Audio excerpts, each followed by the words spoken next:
What is going on, people? Welcome to the Podcast Accelerator with me, Mr. Mark Asquith, that British podcast guy and CEO and co-founder of Rebel Base Media, where we make podcasty stuff, including Captivate.fm, the world's only growth-oriented podcast host, where you can host multiple shows, work with a team of actual human beings, and just understand what it takes to build a podcast from scratch. So go and check it out for 7 days, totally free at Captivate.fm. Now today, sponsorships, right or wrong for you? Is there more to it? It's super rare that I actually do podcast interviews. You know me, I'm a solo show kind of guy. I like to think that I'm probably the third best solo podcaster out there behind, I'm going to say behind Kevin Smith and Dan Carlin, and I will not take DMs on that. But today, I am going to be interviewing someone, a good friend of mine, someone that I've drunk with, someone that I've shared dinner with, someone that I've done live streaming with, someone that I've done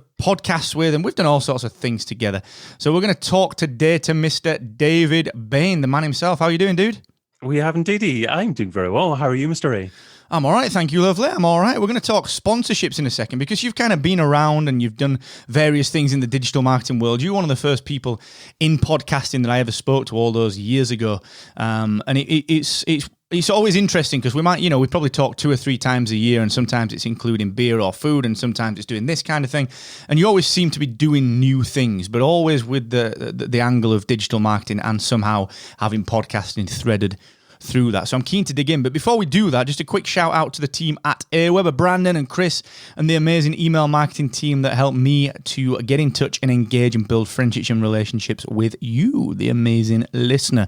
So if you're not doing that for your audience, honestly, you're missing a trick. You are not only probably leaving a little bit of revenue on the table, which I'm sure myself and David will get to in a while, but you're also leaving friendships and relationships on the table. You know, no other podcaster really is doing this en masse and getting in touch with people and really getting to know them. Everyone says they do it, but let me tell you, sending a lead magnet out ain't building a relationship, all right? Do things better. You're better than this. Go and check out AWeber for 90 days at markasquith.com/AWeber. Now, David, it is rare that I do podcast interviews. And before we do this, you've got a book, and this is not one of those, I've got a book, look, I'm on a podcast. This is an actual conversation, but I'm going to do that thing. You know, people do this at the end. They're like, where can people find you online? I'm going to do it at the beginning because no one listens to the end. Everyone's turning me off after 5 minutes. So Marketing Now book, that's your new book. Tell us about it. It is indeed. And I actually created it from a podcast. And it was hard work to do that. I ended up hosting a show. It was a 8-hour live streamed event, had 134 digital marketers through that live stream, took all those tips, transcribed it, looked at the transcription and thought, that's not going to do for a book. So ended up rewriting the whole thing and turning it into a 60,000 word book. And I'm sure that's more work than actually writing a book out just straight off. So why bother to actually do it what I thought was the slightly easier way when it turned out to be the slightly harder way. I love that, dude. And that actually relates so well to a lot of podcasts as well. Everything that you just said there. Like, I'm going to do this thing that sounds easy because people have told me that it's easy if I do it like this. And then you realize when you're halfway into it that actually, oh, that's rubbish. You know, we need to be doing a little bit more. And that's what I've always admired this about you. So you did digital marketing radio. We've done businessbookofthemonth.com, which I miss. And now you've got Marketing Now. So you are very prolific in production. And one thing that you can't do is cut corners. So before we get into this sponsorship angle, which I think is important, and it's something that, like with that stuff, you have to be bulletproof. You ain't getting decent sponsors if you cut corners. So what? Tell us a little bit about that scenario. Like what made you think to yourself, actually, I'm going to repurpose this thing, and then I'm going to stop, and I'm almost going to start again. Like, tell us a little bit about that process, because I think we can all, as creators, kind of learn from that. Sure. I mean, I think it felt like a logical process at the time. I ended up obviously hosting an audio podcast to begin with, getting comfortable with that, hosting a video podcast, turning that into a live stream. At the moment, I'm really embracing LinkedIn live stream, actually, man. That is really fantastic, getting a lot of interaction on that. So love that to produce podcasts on. But from doing the live streaming, ended up hosting online summits, producing online summits, these crazy online summits that are 8 hours long or so. And you've got the content. I ended up getting them transcribed. And the interesting thing about producing an 8-hour summit is you've got roughly 60,000 words. And that is the length of a book. So I've hosted, I think, 3 or 4, 5 big crazy summits like that. And you end up thinking, well, how can I structure it so it actually would work as a book? So then you can structure it in different sections and 12 different chapters that are going to become a book. And you can never predict exactly what people are going to say and share with you. You've got to reformat things, recategorize things, edit things afterwards, but you've got the basis there for the book. Okay, that's interesting because you talked about segmenting, you talked about planning there. That's something that a lot of podcasters don't do. So what I want to kind of use that as the tenuous thread to link into this sponsorships idea, because what I'm seeing a lot of people doing is they're creating content, they're creating podcasts, and they're creating things that are pretty generic. Like they're pretty standard, pretty cookie cutter. You know, you'll get someone copying JLD or Pat or Ducker, or you'll get someone here in a short form podcast like this and thinking, I'm just going to do that, I'm going to riff. And what people don't necessarily understand is what's come before. So, for example, with this show, you know, for me to be able to produce a 10-minute show 3 times a week in podcasting that is totally unscripted, it takes me living and breathing podcasting 7 to 10 hours every single day through Rebel-based media. Like this is not something you can just turn on and do. And it's the same for you. You know, you've planned out and you've structured the online summits, all of the content that you've produced. You said there, actually, if I roll this into 12 quote unquote segments, it will make my life easier. Absolutely. When you spin this into sponsorship, so assume that you're trying to attract a brand. You know, you and I we've had sponsors for our podcast. We've turned down sponsors for our podcast. We've kind of done a lot of this stuff. It's much easier to talk to a sponsor when the sponsor can say, here's the thing that I'm buying. Here's this very clear-cut box of things, not just this kind of cookie cutter or this rambling or this kind of tenuous piece of content that no one can really kind of quantify. Like when you've been structuring and planning your content, how have you approached that? I think that's interesting from a sponsorship side, because I think without that, you have got no idea what you're actually selling to a sponsor. So how have you gone about this planning kind of format? How have you gone through that? Sure. Okay. So when I sold the sponsorship, I was using the brand Digital Marketing Radio, and that was a fairly successful podcast. So I'll just share the stats with you. I had probably roughly 20,000 downloads a month. I was up to maybe about 2,000 downloads per episode, and I was making maybe about £1,000 a month sponsorship. So nothing that approaches a decent full-time income at all. And, it would have been a challenge to build a full-time income out of that. And initially, actually, one of my first sponsors could have been AWeber. I think it was maybe my second sponsor. I had another MarTech sponsor, perhaps just before AWeber, and they approached me as well. And interestingly, they weren't after the stats. They didn't even know what numbers to look for. They loved the fact that I had a podcast that people in their industry, influencers in their niche, happened to listen to and really enjoy. So I think from a sponsorship perspective, you're not actually looking necessarily for numbers. If they're just focusing in on numbers, you're probably going to be looking at fairly small numbers for sponsorship unless you've got a really popular show. But if you're looking at what the business does that you're approaching or has approached you and who their target audience is, and if you can demonstrate that your show resonates with them, I guess that will give you a better chance for sponsorship. That's a great point, and it's a perfect way to segue into the actual crux of the conversation, which is sponsorships, right or wrong for you. You've gone through this 6-step process, essentially, of turning anything that you produce. You did the live stream, and it works for podcasts, this 6-step process to turn whatever that content is into a book. And I understand the positioning of that. That works really well for positioning you in the industry, which in turn, I believe, can get you as a podcaster or as a producer of another piece of content that is sponsorable. It gets you out of that CPM style mindset. Whereas you rightly said there, man, it's not a case of, well, wait a sec, I get 2,000 downloads, it's $35 per 1,000 downloads, CPM rate, that's $70 an episode, minus any agency fees. I'm actually not going to take anything home.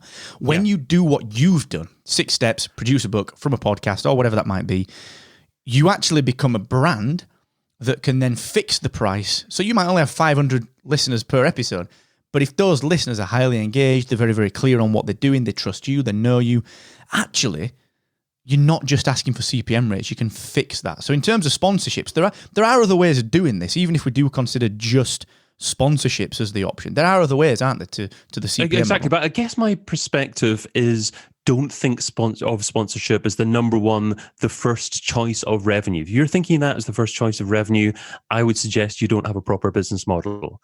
You need to think about podcasting, in my opinion, as part of your content marketing mix and as a channel in your mix. And you've got to think about how other aspects of your content marketing mix integrate with your podcast, how you can drive leads from your podcast, how you can build relationships from other posts on social media that are associated with your podcast. And that actually probably led me into questioning whether or not to continue using digital marketing radio as a brand. And that was one of the reasons why I decided to put it on pause and focus on this summit and the book, because I didn't think digital marketing radio was something that I wanted to use as the brand that would be all-encompassing, that would cross those different types of content marketing.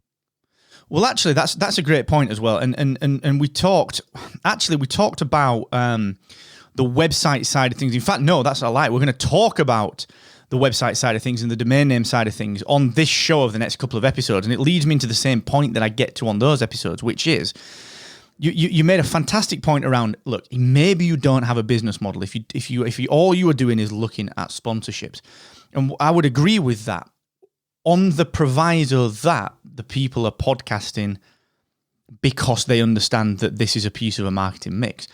A lot of people that listen to this show and a lot of people that use Captivate or some of the rebel-based media kind of people we work on consultancy with or through the membership, they're actually podcasting because they just want to podcast. Like, they just want to do what I do with Star Wars, the Spark Rebellion show, which is just talk about something that they love.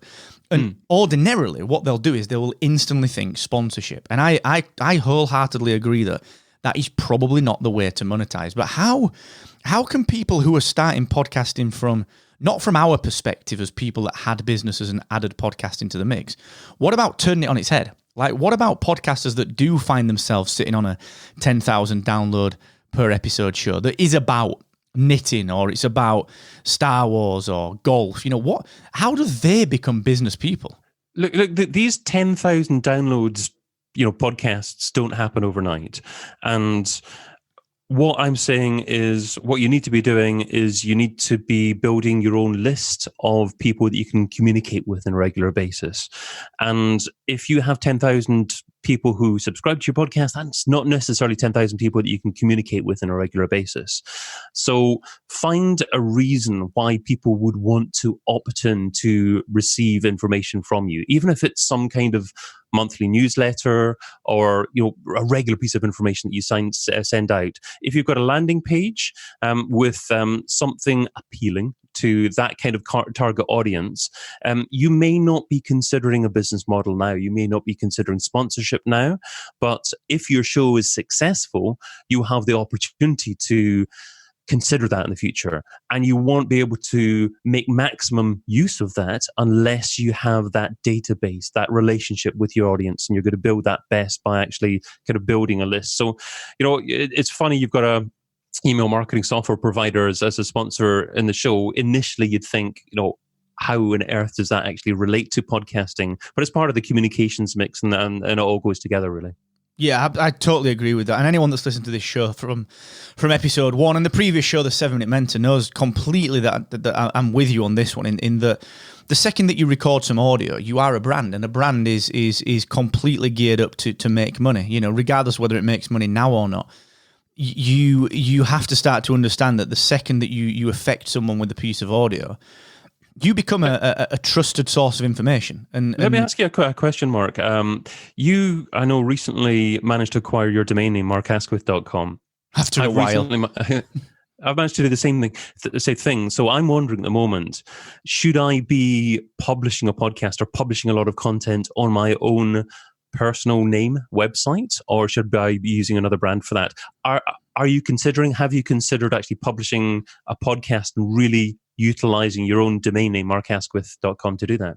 So It's actually, this is something that we're talking about in episode 88. So on Wednesday next week, we're digging into the episode is how to choose a podcast domain name. And the kind of the headlines from that are, in my mind, it needs to be if the podcast is the thing that you are selling or the brand leader of the thing that you are selling. So Spark a Rebellion, we would publish on sparkarebellion.com because that might turn into a blog, it might turn into a magazine, it might turn into something else that can generate revenue. And that, I would be able to walk away from that and move further away from that and sell it and I'll do whatever, So that is where that brand comes in. As for my own personal domain name, so if you go to markasquith.com, you'll see all my podcasts there. I've got I don't know how many podcasts are there, 10? And it's all now very tightly tied to Rebel Base Media. Now, the reason for that is that my personal brand is so close to Rebel Base Media. But the fun thing with that is that website, I could go off and build a cookery website platform or build software for dog walkers or whatever it is. markasquith.com would still be the same. And it would still be, I deliver my opinions and my views and my content in this way on this domain. So I think, personally, I think it depends on what you're trying to achieve with that one. And as for you, I think that's the same sort of thing. David Bain is the central place for everything that you do. And bringing that back to the question of the sponsorships, if you're a brand, if you are the brand, then everything that you do is transferable between niche. So you could go off and you could start selling sheds. And the people that, there's be a huge crossover. Digital marketers, well, guess what? They've still got to store garden equipment. Some of them need sheds. And David did this stuff in digital marketing so well that I trust him to do this other stuff so well. Because it's not about his skills, it's about his ethics and his approach. So I think that's important, understanding that you become the brand just by, I'm literally talking into a mic now, so to someone, we're a brand. This is branding. We're branding ourselves now. And that holds more value than a sponsorship at $35 per 1,000 downloads, as you know, completely. Yeah, absolutely. You're great at bringing it back onto topic, Mr. A. I should be a newsreader, actually. And now in Sheffield. BBC Radio Yorkshire. This is... I look, bring it back onto sponsorship, as you were. I would say that in summary, I wouldn't think about sponsorship to begin with. I think the key is to begin with, you're either using a podcast as part of your marketing mix or you're doing it as a passion. Either way, if you're doing it as part of your marketing mix, you've hopefully got another business model, or you should have another business model. If it's your passion, then the key is to create incredible content and get incredible subscribers. And if you're trying to do things like incorporate ads as part of your initial episodes, you probably do it badly to begin with, but you're going to put off your audience to begin with. So you're not going to build your audience quickly if you think of sponsorship or incorporate sponsorship in what you're doing to begin with. Yeah, that's a wonderful point, man, and well articulated as well in those two distinctions. And what I would say to add into that is that even if this is a passion project, your podcast, even if it's the only thing that you're creating, it's still part of your marketing mix. It just so happens to be the only thing that you have, and you have just not realized that you've got a marketing mix yet. So I think everything that you say is absolutely bang on point, man. And we've always shared a lot of opinions and approached stuff in a no nonsense way. It's why we get on. So I love this, dude. So Marketing Now book, that's available now. marketingnowbook.com. Is that ready to rock? People can go get that right now.